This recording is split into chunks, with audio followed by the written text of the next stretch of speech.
버핏의 행동이 이제는 의도가 보일 정도로 뚜렷해졌습니다. 3분기 버크셔 해서웨이 실적 발표 보고서가 나왔는데요. 버핏은 애플 주식을 또 팔았습니다. 보유한 주식의 4분의 1 정도를 팔았죠. 이렇게 3번 더 팔면 이제 애플 주식은 다 청산하는 거예요. 그러니까 엄청난 비중으로 애플을 팔았습니다. 현금 보유액이 3,252억 달러로 역대 최고치인데 투자 주식은 2,716억 달러예요. 이제는 현금이 투자 주식을 넘어갔습니다. 작년 말에 투자 주식이 3,538억 달러였거든요. 증시가 훌쩍 더 올랐잖아요. 근데 평가액이 800억 달러가 줄었다. 1,000억 달러, 우리 돈으로 140조 원 정도를 팔았다는 거죠. 보유 현금을 이제 보면은 우리 돈으로 한 450조 원 정도 되는데 삼성전자와 SK 하이닉스 지분 100%를 살 정도의 금액이 됐습니다. 이 정도 금액이면 빅테크 경영권 하나를 노려볼 수 있을 정도의 금액이 됐거든요. 큰 빅테크는 아니겠지만 테슬라 정도는 인수할 수 있는 돈이 나왔단 말이죠. 이렇게 엄청난 현금을 나날이 늘리고 있는 이유가 무엇인지는 아무도 모릅니다. 이제 버핏이 말을 하지 않았기 때문에 작년 말 1296억 달러였었던 단기 채권이 이제 2880억 달러로 2배가 넘게 늘어났는데요. 단기채는 안전하고 이율이 나쁘지 않아요. 4% 넘으니까. 이자를 주는 현금이다. 이렇게 볼 수 있습니다. 작년 버크셔 주주총회 때도 워렌 버핏이 단기채에 대한 칭찬을 많이 했거든요. 금리를 많이 올려서 이자도 괜찮고 이게 현금인데 이자를 이만큼 주니까 이거만 한 게 어딨냐 이렇게 말을 했었었는데 이제 버크셔가 보유한 단기채가 연준이 보유한 양을 넘어갔고요. 이번 3분기에도 346억 달러치 주식을 매도했는데 주식은 계속 팔고 있고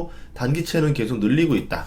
주식만 팔아서 벌써 50조 원의 현금이 생겼거든요. 근데 이 속도로 지금 계속 팔고 있습니다. 이게 몇 분기만 더 지나면 보유한 주식이 거의 사라질 수도 있다라는 거죠. 어느 지점에서 멈추긴 멈출 건데 언제 멈출 것이냐 이것도 잘 봐야 됩니다. 버크셔 같은 경우는 연간 배당으로 들어오는 돈이 15조에서 25조 원 정도 사이에 돈이 들어와요. 그런데 이번에 판 주식 대금이 50조 원 정도 된다. 비중이 높은 애플이랑 뱅크 오브 아메리카를 주로 팔아서 현금을 급하게 늘리고 있습니다. 이제 뱅크 오브 아메리카는 지분이 10% 미만이라서 팔아도 공시 안 하거든요. 애플도 보유량이 급격히 줄어들고 있고 버크셔 영업이익은 전년 대비 6% 감소했는데요. 이게 환율의 영향이니까 이건 큰 의미는 없고 작년과 올해를 보면은 굉장히 꾸준한 현금 흐름을 내고 있다라는 걸 볼 수 있어요. 연간 50조 원 정도의 영업이익을 내고 있는데 시가총액이 1300조를 넘어갑니다. 연간 50조 원의 캐시가 들어오는 회사다? 이게 대단한 회사인 거죠. 그리고 이 50조 원 같은 경우는 버핏이 사망한다 하더라도 큰 이변 없으면은 이 돈이 계속 꾸준히 들어오게 됩니다. 시총이 1300조 원인 회사가 현금 450조 원을 보유한 상태가 됐는데 이 차트를 보면은 현금 보유량이 비이성적으로 증가하고 있거든요. 나날이 급격히 올라가고 있습니다. 분기마다 훌쩍훌쩍 올라가고 있어요. 그러니까 최근 1년간 현금을 급격히 늘리고 있다라는 건데 이 시점이 언제냐면은 찰리 먼거가 사망한 시점이랑도 비슷합니다. 저는 그렇게 생각하고 있는데 아마 내년 주주총회에서 집중 질문이 이어질 거라고 생각하고 있고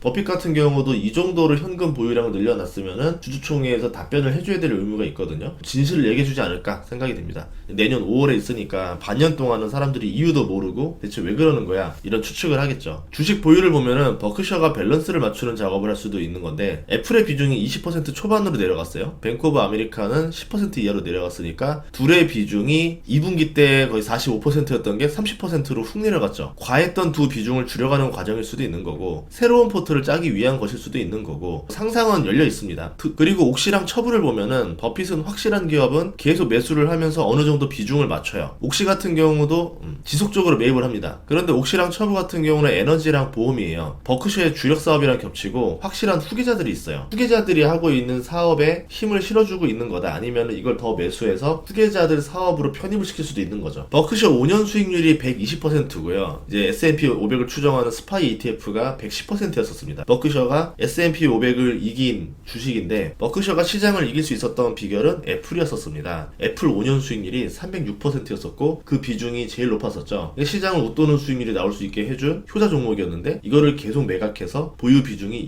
20% 초반대로 내려왔어요. 버크셔가 보유한 투자 주식보다 지금 단기채가 더 많아졌습니다. 단기 국채 이율이 4%지만 엄청난 수익을 기대할 수는 없는 거죠. 결국 뭐냐면 버크셔가 주식으로서 성장 매력이 감소하게 됐다는 거죠. 버핏이 이걸 모를 리가 없단 말이죠. 버크셔가 시장 수익률보다 낮은 기업이 되면은 이게 존재하는 이유가 사라지게 되고 그냥 사업만 하는 지주자 성격으로 됩니다. 그런데도 불구하고 현금을 급하게 늘려나가는 모습을 봤을 때 하락장이 왔을 때 박앤세일로 큰 걸 살려는 거 아니냐 이런 추측으로 만들어주고도 있죠. 그래서 몇 가지 해석을 종합해보자면은 첫 번째는 저는 대선에 대한 대비, 두 번째는 시장이 과일이라고 판단해서 현금을 늘리는 이유, 세 번째는 본인의 죽음을 준비하는 거다. 이렇게 세 가지로 나눠볼 수가 있습니다. 우선 대선에 대한 대비도 들어갈 수가 있는데, 버핏은 원래 초기에 공화당 지지자로 알려져 있었고 이후에는 민주당에 후원을 하기도 했었습니다. 최근 들어서는 정치에 관여하고 있지는 않는데 이번에 홈페이지에 아예 공지를 올렸어요. 정당 후보를 지지하지 않는다라고 이제 공시를 했습니다. 요새 버핏을 사칭하는 SNS 사기가 많으니까 이것도 조심해라. 정치 지지도 하지 않는다. 이렇게 말을 했는데요. 미국 여론에서는 이걸 가지고 민주당 지지를 철회한 거 아니냐, 트럼프를 지지하는 거 아니냐 이런 말들을 하는데 근거도 없고 그냥 하나의 다 추측들인 것 뿐인 거고요. 다만 이제 대선 이후를 대비하는 모습일 수는 있겠다 생각을 합니다. 트럼프가 저번 임기 때 법인세를 낮췄었거든요. 그런데 이 법인세는 영구적인 거고 고소득자 세율도 감면을 시켜줬는데 이거는 2025년 12월에 개인에 대한 감면 세율은 만료가 됩니다. 다시 고소득자 세율이 올라가게 될 수 있다는 거죠. 왜냐하면 민주당이 이거를 허락하지 않을 가능성도 높거든요. 그렇게 되면 소비 감소가 시작될 수가 있습니다. 현재 미국 같은 경우는 빈부격차가 되게 심각한데요. 주식 소유자들은 부가 크게 늘어났고 가난한 사람들은 인플레로 더 가난해진 상황이 됐죠. 그래서 기업 실적도 보면은 어디는 괜찮고 어디는 상태가 안 좋아요. 고용 소비 지표를 보면은 혼재된 모습이 나옵니다. 증시가 하락할 때 나중에 고소득자 세금 증가랑 맞물리게 되면은 소비가 좀처럼 살아나기 어려운 상황이 올 수도 있겠죠. 그리고 뭐 해리스가 되면은 미실현 손익에 대해서 세금도 부과할 거다. 이런 거에 대해서도 대비할 필요도 있는 거고. 두 번째는 시장이 과열이라고 판단한 걸 수도 있습니다. 이런 예상이 가장 많은데 시장 과열을 예측해서 주식을 매도하는 일은 매우 어렵고 위험한 일이에요. 슐러 비율로 많이 고평가라 얘기를 하는데 닷컴 버블 다음으로 높은 부근이긴 해요. 버핏 입장에서는 좋은 주식을 싸게 살 수 있는 시기는 아니다. 그러면 좋은 주식을 좋은 값 받고 있으니까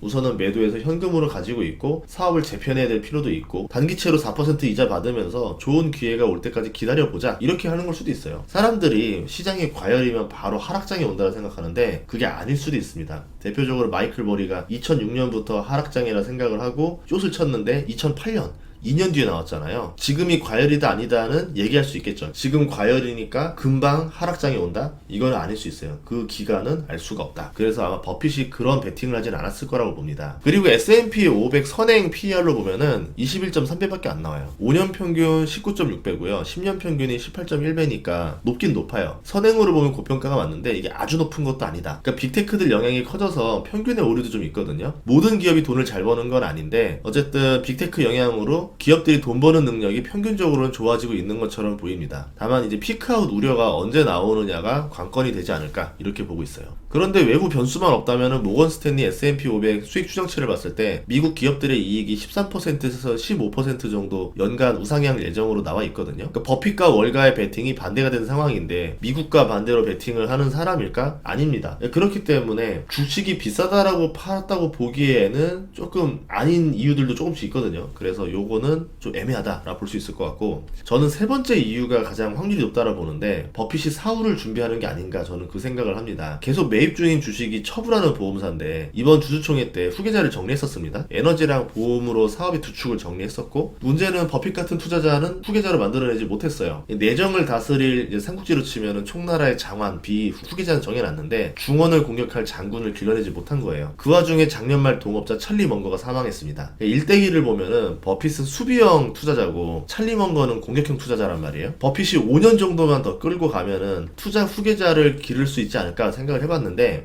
2007년에도 후계자를 기르겠다라는 말을 했었거든요. 지금 벌써 20년 가까이 지났습니다. 그러니까 버핏이 생각해보니까 나 같은 훌륭한 투자자를 길러낼 수는 없구나 라면서 포기한 건 아닌가 이런 생각이 들었어요. 지금 버핏 나이가 95세인데 여기서 투자 후계자를 양성한다? 불가능한 일인 거죠. 그래서 그냥 사업을 수비적으로 재편해 둔 게 아닌가 이렇게 볼 수 있을 것 같고 원래 정정하다가 갑자기 찰리 먼거가 사망을 했잖아요. 아마 작년 말에 사망하면서 버핏의 충격이 상당했던 것 같아요. 올해 주주총회에서도 충격의 여운이 좀 느껴졌었고 주총 마지막 발언으로 내년 주주총회 때 꼭 오세요 꼭 오세요 두 번 반복했습니다. 강조했다라는 거죠. 그래서 저는 어떤 생각을 하냐면 내년 주주총회가 버핏이 참석하는 마지막 주주총회가 아닐까 생각해요. 주주총회는 계속 하겠죠. 그리고 버핏이 더 오래 살아있을 수도 있겠죠. 근데 이제 후계자들이 하도록 하고 버핏은 원로석이나 이런 데 앉아서 지켜보지 않을까 이런 생각을 합니다. 그래서 제가 옷도 이거 버크셔 해서웨이 옷이거든요. 이거 작년 주주총회 때 가서 샀던 건데 저희 회사 이제 주주들 얘기를 했어요. 이거 마지막일 것 같은데 한번 갔다 오자. 근데 우리가 개인적으로 가봤자 이거는 의미가 있는 건 아니고 가족끼리 단체로 한번 가보자라고 해서 한 4가족 정도 지금 마지막 주주총회를 보러 갈 것 같아요. 자녀에게 줄 수 있는 최고의 선물이 아닐까 해서 주주총회 참석해보려고 하는데 1930년에 버핏이 태어났습니다. 그러니까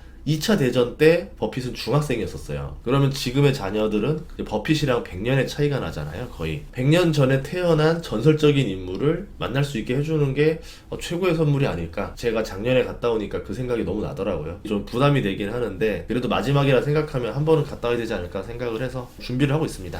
다음 주에 대선 결과도 발표가 나는데 증시에 또 변수가 어떻게 나올지 모르겠어요. 고용 같은 경우는 조금 약간 흔들리게 나왔는데 허리케인이랑 파업의 영향을 계산하면은 뭐 나쁘지 않았다. 제일 걱정은 지금 국채금리거든요. 너무 안 좋게 튀고 있습니다. 조금 체크를 해봐야 되지 않을까 싶고, 그리고 이제 선거 결과 이후에 증시가 어떻게 돌아갈 것인가. 대선 이후에는 대선 전과 다르게 돈의 흐름이 바뀌거든요. 그것들을 체크하면서 투자를 해야 되니까 이번 주에는 정신을 바싹 차려야 되지 않을까 싶습니다. 한 주 잘 보내시고요. 일요일 마무리 잘 하시고 다음 주 월요일부터 또 투자 열심히 하시길 바라겠습니다. 다음 시간에 뵙겠습니다. 고맙습니다.